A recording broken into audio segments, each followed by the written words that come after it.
Hello and welcome to studio talks. Studio talks में आज हमारे साथ यहाँ पर स्टूडियो में मौजूद हैं हीरानगर विधानसभा से जिन्होंने ऑल इंडिया पीस पार्टी से अपना नामांकन भरा है, सरदार सुरेंद्र सिंह जी। सरदार सुरेंद्र सिंह जी का आप सभी को पता ही है, बहुत लंबा एक पॉलिटिकल कैरियर है। पर आज हम उनसे जानेंगे कि हीरानगर विधानसभा क्षेत्र उन्होंने क्यों चुना और क्या क्या उनकी प्राथमिकताएं रहेंगी। सबसे पहले मैं सरदार सुरेंद्र सिंह जी का स्वागत करता हूं। सुरेंद्र सिंह जी, आपका बहुत बहुत स्वागत है हमारे प्रोग्राम स्टूडियो टॉक्स में।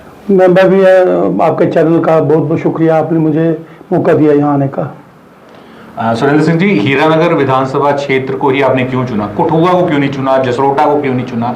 क्या विशेष बातें थी जो आपको लगता है कि हीरानगर में मेरे लिए प्राथमिकता रहेगी? यहाँ से तो हमारा खड़ा होना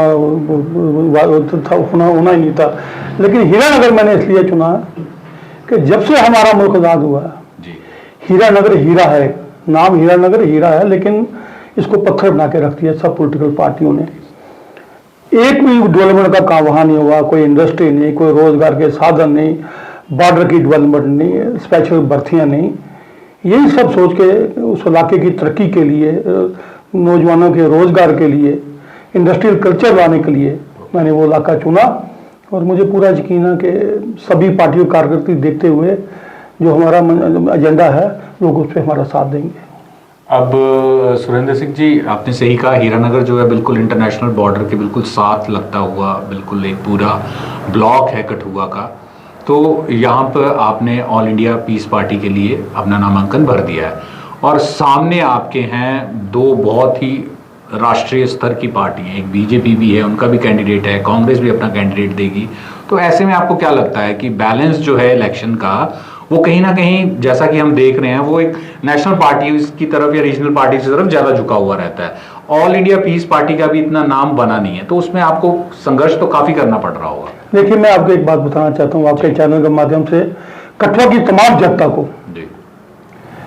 यहाँ पे जब मैं किसी और पॉलिटिकल पार्टी में था पहले, सब जानते हैं मैं किस पॉलिटिकल पार्टी में था, मैंने 5-7 हज़ार करोड़ के काम कठुआ डिस्ट्रिक्ट के करवाए। नया डीसी ऑफिस बन रहा, मेरी देन है। हॉस्पिटल जो है इसका हुआ, जो इसको मॉडिफाई किया गया कठुआ को, वो मेरी देन है। हीरानगर में हॉकी का स्टेडियम जो बोलते हैं बीजेपी हमने बनाया है, वो मेरे नाम से सैंक्शन हुआ था तब। नया पुल बन रहा है मेरे नाम पे। कितनी सड़कें, जहाँ 70 साल से सड़कें नहीं कभी गई, वहाँ ऊपर कटली के और वहाँ पे मलार में वो मैंने बनवाई। यहाँ पे माता नगोटा में सड़कें मैंने करोड़ों की बनवाई। आप हैरान होंगे कि कठुआ में जो हमारे यहाँ कमीशन ग्राउंड हैं, वहाँ 4 गार्डन हमारी माँ बहनों के लिए मैंने बनवाए। 2.25 करोड़ का वहाँ पे जो गेट में तालाब था, वो मेरे नाम पे उसको रिवेन्यूएशन हुआ। ट्रांसपोर्ट नगर मैंने सैंक्शन करवाया। मुझे बताइए ना कि इतने काम जो मैंने यहाँ करवाए, कितने ट्रांसफार्मर लगवाए, कितने ट्यूबवेल लगाए, उसका हिसाब ही कोई नहीं है। तो अगर हम तो डेवलपमेंट कराते रहे ना, इन्होंने क्या डेवलपमेंट कराई है अपने राज्य में, चाहे वो बीजेपी का हो या कांग्रेस का हो।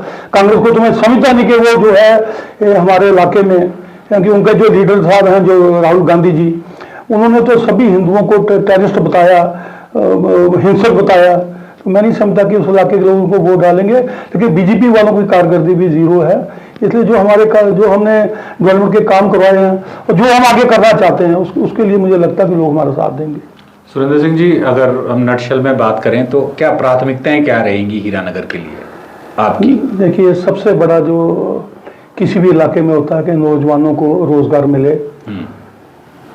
हीरानगर जो है एक बॉर्डर स्टेट है, ठीक है। वो बॉर्डर में होता है कि स्पेशल भर्तियाँ होती हैं, चाहे आर्मी में हो, बीएसएफ में हो, टीए की भर्तियाँ हो, सीआरपी में हो, बीएसएफ में, सब में भर्तियाँ होती हैं स्पेशल। सेंटर में इनकी सरकार थी बीजेपी की, 10 साल से वो एक भर्ती नहीं वहाँ करा सके स्पेशल। लोगों की डिमांड भी थी कि बॉर्डर डिमांड भर्ती निकले, बिल्कुल एक भर्ती नहीं करा सके।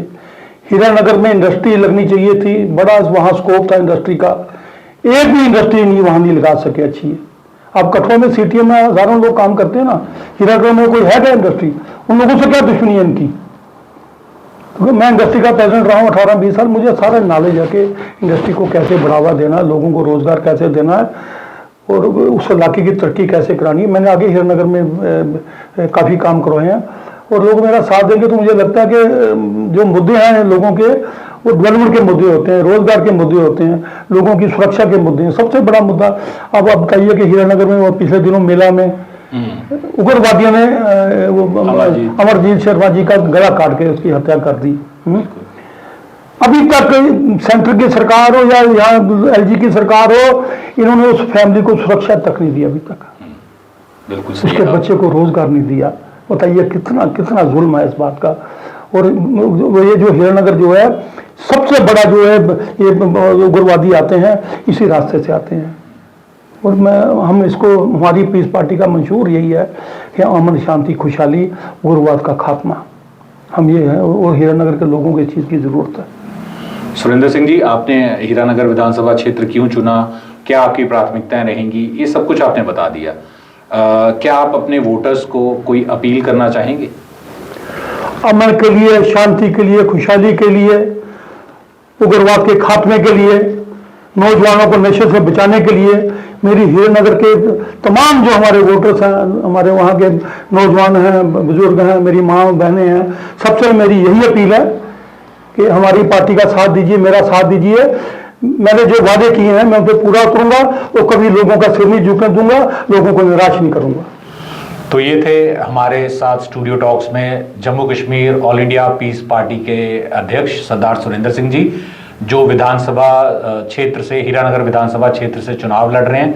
इन्होंने अपना हमारी ऑडियंस से अपील भी की है, इलेक्शन में उनके क्या क्या मुद्दे रहेंगे इसके बारे में भी जानकारी दी है।